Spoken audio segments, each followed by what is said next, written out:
Home guards commandant doctor પ્રફુલ્લ શિરોયાએ જણાવ્યું કે આદરણીય વડાપ્રધાને ધ્યાન અને યોગનું મહત્વ વિશ્વ કક્ષાએ પહોંચાડ્યું છે. ગુજરાતના યશસ્વી મુખ્યમંત્રી ભૂપેન્દ્રભાઈ અને ઉપમુખ્યમંત્રી હર્ષભાઈ સંઘવી દ્વારા ગુજરાતમાં પણ કમાન્ડન્ટ જનરલ પિયુષ પટેલને હોમગાર્ડ દ્વારા આવા કાર્યક્રમ કરવાની સૂચના આપી છે. સુરત શહેરમાં 6 પુરુષ અને 1 મહિલા યુનિટના કુલ 1789 જેટલા હોમગાર્ડ દરેક મહિનાના ત્રીજા રવિવારની પરેડ યોગા પરેડ તરીકે કરતા હોય છે.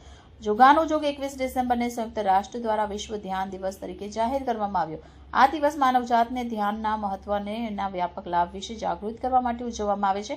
ભારતીય આધ્યાત્મિક પરંપરામાં ધ્યાનને મન, ચેતના અને આત્માની શુદ્ધિ માટેનું શક્તિશાળી સાધન માનવામાં આવે છે. ધ્યાન દ્વારા મન નિયંત્રણ, આંતરિક શાંતિ, માનસિક શાંતિ તથા ભાવનાત્મક સંતુલન પ્રાપ્ત થાય છે.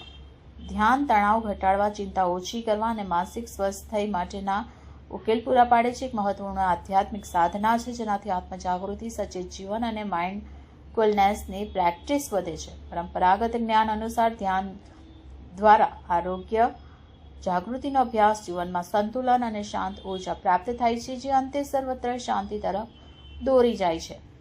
કાર્યક્રમને સફળ બનાવવા સેકન્ડ કમાન્ડન્ટ પ્રણવ ઠાકર, જિલ્લા હોમગાર્ડ કચેરીના sub inspector instructor Jaydeep Jikatariya, staff officer medical doctor Jignesh Patel, SO જનસંપર્ક જિગ્નેશ ઠાકોર તથા officer commanding A zone Sunil Maisuriya, B zone Vijay Z Rathod, C zone Girish H Patel, D zone Jayanti Dave, Rander unit Rakesh R Thakkar, Sachin unit Thomas M Pathare, home guard યુનિટના અધિકારી એનસી જોન અને સભ્ય દ્વારા કરવામાં આવ્યું. કાર્યક્રમનું સુંદર સંચાલન મોટિવેટર વિઠ્ઠલભાઈ દ્વારા કરવામાં આવ્યું. પધારેલ મહેમાનોનો સન્માનને આભાર કંપની કમાન્ડન્ટ જગમલ રામ અને એડવોકેટ રાજેશ દુધાત દ્વારા કરવામાં આવ્યું.